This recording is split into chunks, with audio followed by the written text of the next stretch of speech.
Good morning, students. Welcome to my YouTube channel. So, today we are going to solve exercise 2.1 of 9th class maths गणित मंजरी. First of all हमें first question में degree निकालनी है इस polynomial की. जैसा कि मैंने इंट्रोडक्टरी वीडियो में ये सारी डेफिनेशंस पहले से ही एक्सप्लेन की है, तो आपको अब क्वेश्चन से ज़्यादा समझ आएगी यूज़ कैसे करना है इन इंट्रोडक्शंस को.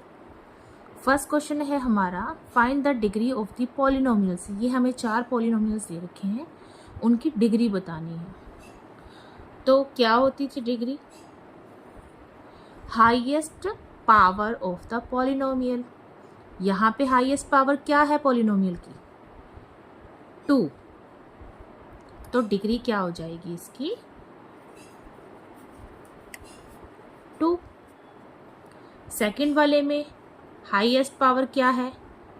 ये 3 है, इसकी 1 कंसीडर कर लो, इसके साथ कुछ नहीं है, तो हाईएस्ट पावर कितनी है? 3.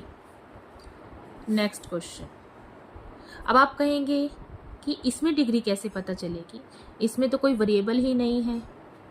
तो मैं आपको बता दूं कि जब हमें ऐसा कोई भी टर्म दे रखा होता है जिसमें कोई भी वेरिएबल इंक्लूड नहीं होता, तो हम इसे कोई भी वेरिएबल उसकी पावर 0 में लिखते हैं. क्यों? आपने एक्सपोनेंशियल सीरीज भी पढ़ी है, उसमें हमेशा किसी भी नंबर का पावर अगर 0 होता है उसकी वैल्यू हम 1 कंसीडर करते हैं. ये हमने पिछली क्लासेस में पढ़ा हुआ है. तो हम इसे लिख सकते हैं इस तरह से, क्योंकि इस जो पॉलिनोमियल की वैल्यू है उसमें कोई चेंज नहीं आना चाहिए. तो 9 मल्टीप्लाई इसकी वैल्यू 1 आ जाती है, तो ये -9 ही रहेगा. तो इसकी डिग्री जो है वो हो जाएगी 0, क्योंकि यहाँ पर कोई वेरिएबल भी नहीं है. थर्ड वन आप खुद ट्राई करके देखें. Second question. अब आपको पता है कि पॉलिनोमियल क्या होते हैं, उससे डिग्री क्या होती है. तो आप 1, 2 एंड 3 डिग्री का कोई भी पॉलिनोमियल बना सकते हैं. जैसे अगर हमने 1 डिग्री का बनाना है, पॉलिनोमियल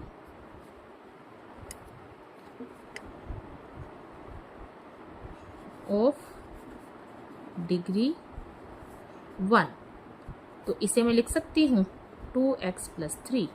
कुछ भी लिख सकते हैं आप, वेरिएबल कोई भी ले सकते हैं. यहाँ पे कोई पर्टिकुलर वेरिएबल के लिए मेंशन नहीं है, तो आप जो चाहें उसको बना सकते हैं, गलत नहीं होगा.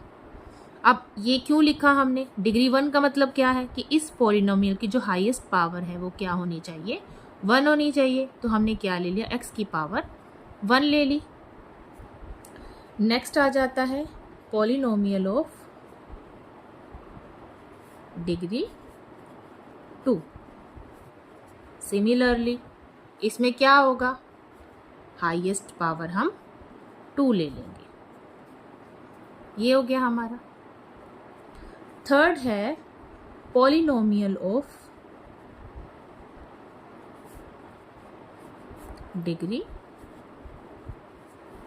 3. ये आप मुझे बताएंगे कि इसकी वैल्यू क्या होगी. कोई भी पॉलिनोमियल बना के आप उसे सॉल्व कर सकते हैं, लिख सकते हैं. नेक्स्ट है हमारा third question. What are the coefficients of x² and x³ in the given polynomial x4 - 3x³ + 6x - 2x + 7. अब हमें कोफिशिएंट्स क्या पता है, क्या होते हैं कोफिशिएंट? वेरिएबल के साथ मल्टीप्लाइड बाय जो मल्टीप्लाई नंबर होता है उसे हम कोफिशिएंट बोलते हैं. तो इसे हम लिख देंगे कोफिशिएंट ऑफ x². क्या है coefficient of x²? 6. Similarly coefficient of x cube, अब मैंने आपको इंट्रोडक्शन में भी बताया था कि जब यहाँ पर प्लस होता है तो वो सिंगल नंबर आता है, अगर इसके साथ माइनस इंक्लूड आता है तो हम माइनस भी लेते हैं, तो इसकी वैल्यू क्या आ जाएगी -3। बहुत इजी एक्सरसाइज है, इसमें थोड़ा सा ध्यान देने की ज़रूरत है,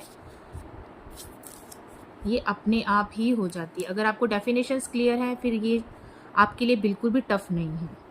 what is the coefficient of z in 4z³ + 5z² - 11। अब आप कहेंगे कि इसमें z तो है ही नहीं, तो हम इसे रीराइट करके लिखते हैं। हम इस पॉलिनोमियल को लिख सकते हैं 4z³ + 5z² - 11, या मैं इसको लिखूं +0z। अब 0z क्यों लिखा मैंने यहाँ पर, क्योंकि z तो है ही नहीं ना हमारे पास, तो किसी भी नंबर को हम 0 वैल्यू करके लिख सकते हैं -11। अब पता चला कि z का जो कोफिशिएंट है वो क्या आएगा, 0 आएगा, क्योंकि वो इस पॉलिनोमियल में है ही नहीं।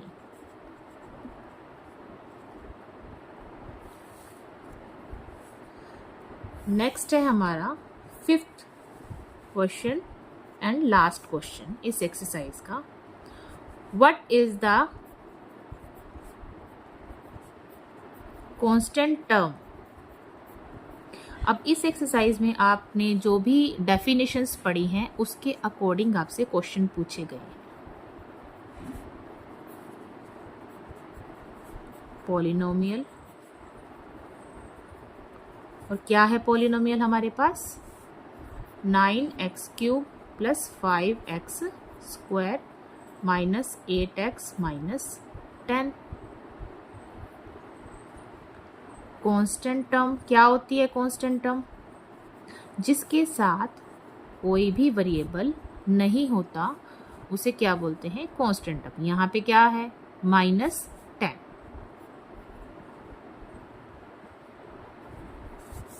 ये आपकी फर्स्ट एक्सरसाइज यहाँ पर कंप्लीट हो जाती है। नेक्स्ट एक्सरसाइज के लिए स्टे ट्यून्ड।